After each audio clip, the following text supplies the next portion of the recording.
ഏവർക്കും ജിഷ ലേണിംഗിലേക്ക് സ്വാഗതം. ഇന്ന് നമ്മൾ 7ാം ക്ലാസ്സിലെ ഹിന്ദി രണ്ടാമത്തെ പാഠഭാഗമാണ് നോക്കുന്നത്. സാഫ് സഫായി മേ അവൽ ഗാവ്, വൃത്തിയിൽ ആദ്യ സ്ഥാനത്ത് നിൽക്കുന്ന ഗ്രാമം. ഗാലിബ് ഗലിയും എഴുതിയ ഒരു ലേഖനമാണ്. നോക്കാം. ഏഷ്യ കാ സബ്സെ സാഫ് സുഥര ഗാവ് മൗലിനോഗ് മേഘാലയ മേ ഹേ.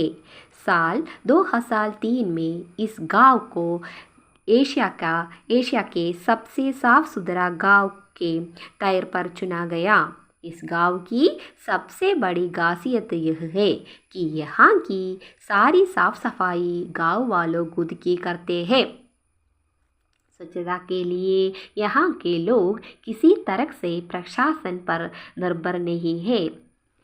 2003 എന്ന വർഷത്തിൽ ഏഷ്യയിലെ ഏറ്റവും വൃത്തിയുള്ള ഗ്രാമമായി മേഘാലയയിലെ മൗലിലോഗ് അറിയപ്പെട്ടു. ഈ ഗ്രാമത്തിൻ്റെ ഏറ്റവും വലിയ സവിശേഷത എന്താണ് ഈ ഗ്രാമവാസികൾ തന്നെയാണ് ഇവിടുത്തെ ശുചിത്വ പരിപാലനം നടത്തുന്നത്. ശുചിത്വത്തിന് വേണ്ടി ഇവിടുത്തെ ആളുകൾ ഒരു തരത്തിലും ഭരണകൂടത്തെ ആശ്രയിക്കുന്നില്ല.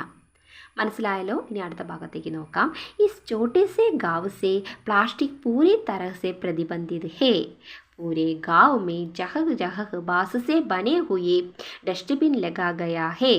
महिला, पुरुष और बच्चों समस्त किसी भी गांव वालों के अगर कहीं गंदगी नजर आती है तो वो फौरन सफाई में लग जाता है.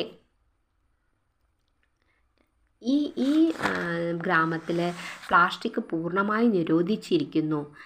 മുഴുവൻ ഗ്രാമത്തിലും എല്ലാ സ്ഥലങ്ങളിൽ തോറും ഇവരെന്ത് ചെയ്തിട്ടുണ്ട്? മുള കൊണ്ടുള്ള ഡസ്റ്റ്ബിൻ വെച്ചിട്ടുണ്ട്. സ്ത്രീകളും കുട്ടികളും പുരുഷന്മാരും ആരായിക്കൊള്ളട്ടെ ആ ഗ്രാമത്തിലെ അവരെന്ത് ചെയ്യും? മാലിന്യം കണ്ണിൽപ്പെട്ടാൽ അവർ അത് വൃത്തിയാക്കും. വൃത്തിയോടുള്ള അവബോധം ഇതിൽ നിന്നും നമുക്ക് മനസ്സിലാക്കാം. മനസ്സിലായില്ലേ? ആ ഗ്രാമം എപ്പോഴും നല്ല വൃത്തിയായിരിക്കും. ആളുകൾ നന്നായിട്ട് ശ്രദ്ധിക്കുന്നത് കൊണ്ടാണ്. ഇനി അടുത്ത ഭാഗം നോക്കാം. सफाई के प्रति उनकी जागरूकता का अंदाज तुम इस बात से लगा सकता हो कि अगर सड़क पर चलते हुए उन्हें कहीं भी कचरा नज़र आए तो वो पहले कचरे के डस्टबिन में डालते हैं, फिर आगे बढ़ते हैं.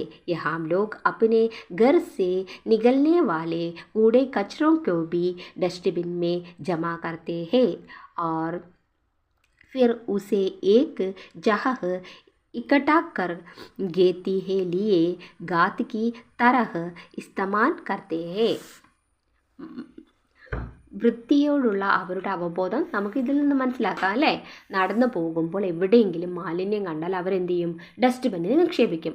അവർ വീട്ടിലെ മാലിന്യങ്ങൾ ഒന്നിച്ചു കൊണ്ടുവന്ന് എന്ത് ചെയ്യും? കൃഷിക്ക് വളമായി ഉപയോഗിക്കും. ഓക്കെ, ഇനി അടുത്ത പാരഗ്രാഫ് നോക്കാം. ऐसा कहा जाता है 30 साल पहले इस गांव के गेजे की बीमारी न पूरी तरह से झड़क लिया था.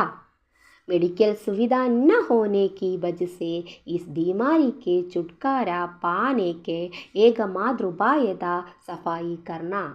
गाँव के लोग का मानना है कि हमारा पूर्वजों ने कहा था कि तुम सफाई के ज़रिए ही खुद के बचे सकता हो. फिर चाहे यह गाना हो, घर हो, ज़मीन न हो, गाँव को ता फिर अपने शरीर की क्यों न हो सफाई ज़रूरी है. 130 വർഷങ്ങൾക്ക് മുമ്പ് ഇവിടുത്തെ ജനങ്ങൾക്ക് കോളറ പിടിപെട്ടു. മെഡിക്കൽ സൗകര്യങ്ങൾ ഇല്ലാത്തതുകൊണ്ട് ഈ രോഗത്തിൽ നിന്ന് മോചനം നേടാൻ ഏക ഉപായം വൃത്തിയാക്കുക എന്നത് മാത്രമായിരുന്നു. പൂർവികർ പറഞ്ഞു, വൃത്തിയിലൂടെ മാത്രമേ നിങ്ങളെ രക്ഷിക്കാൻ സാധിക്കൂ എന്ന്. അതുകൊണ്ട് തന്നെ പിന്നീട് ഭക്ഷണമാകട്ടെ, വീടാകട്ടെ, നിലമാകട്ടെ, ഭൂമിയാവട്ടെ, ഒരു ഗ്രാമം തന്നെ ആവട്ടെ, സ്വന്തം ശരീരം തന്നെ ആയിക്കൊള്ളട്ടെ, ശുചിത്വം ഇവർക്ക് വളരെ പ്രധാനമാണ്. ടീച്ചറിൻ്റെ വീഡിയോ നിങ്ങൾക്ക് ഇഷ്ടപ്പെട്ടാൽ ലൈക്ക് ചെയ്യുക, ഷെയർ ചെയ്യുക, സബ്സ്ക്രൈബ് ചെയ്യുക. എന്തെങ്കിലും സംശയം ഉണ്ടെങ്കിൽ ചോദിക്കാം. ആക്ടിവിറ്റി ടീച്ചർ അടുത്ത ഭാഗത്ത് ഇടാം. Okay, by.